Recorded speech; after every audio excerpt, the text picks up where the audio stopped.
On part 2 of this week's Counting Duggars, we discuss the latest findings from Josh Duggar's trial and some of the most shocking revelations.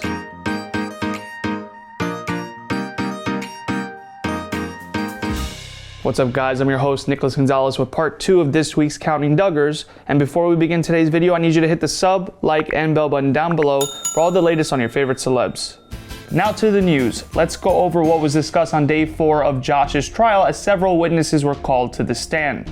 KNWA reported a tech expert in cybersecurity for a Walmart, Clint Branham, was called in by the prosecution as a witness. In court, Clint revealed Josh was an acquaintance and they've discussed technology in the past. Clint also mentioned a particular conversation about internet filtration at a coffee shop they had back in 2010. More details then emerged when the prosecution's following witness, Jim Holt, took the stand, as he was also with Clint and Josh back in 2010 and could testify that Josh had shown interest in setting up a Linux partition.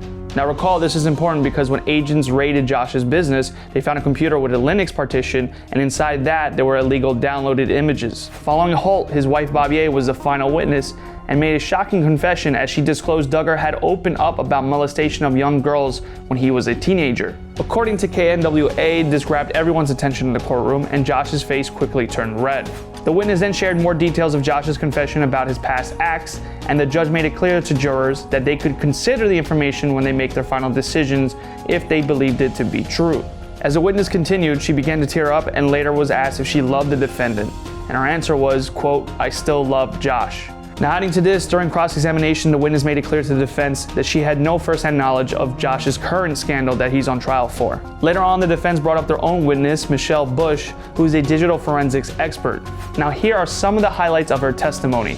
According to Bush, not all of the material downloaded was streamed, and she noticed a particular file was deleted 30 seconds after the download. Bush makes a point to mention this and explains that this is something that is usually done by a person who's working on a remote access and has described it as a hit and run. Now recall, the defense team strongly believes that the illegal downloads may have been done remotely by another person and that Josh is innocent. The defense also brought up the software system used by police dubbed Torrential Downpour, which was used to detect the illegal downloads as they happened. Now, according to Bush, the system that was used to detect the illegal downloads does not detect the devices that they were downloaded on, but the IP addresses. Now, Michelle's statement contradicts one of the statements made by the prosecution's witness, who testified and explained that the downloads could not have been done remotely without someone present to boot up the computer. But alright, that's all the latest we have on the trial so far. For more updates on this, make sure to hit the sub, like, and bell button down below for all the latest updates on your favorite celebs and of course, the Duggars. Bye guys.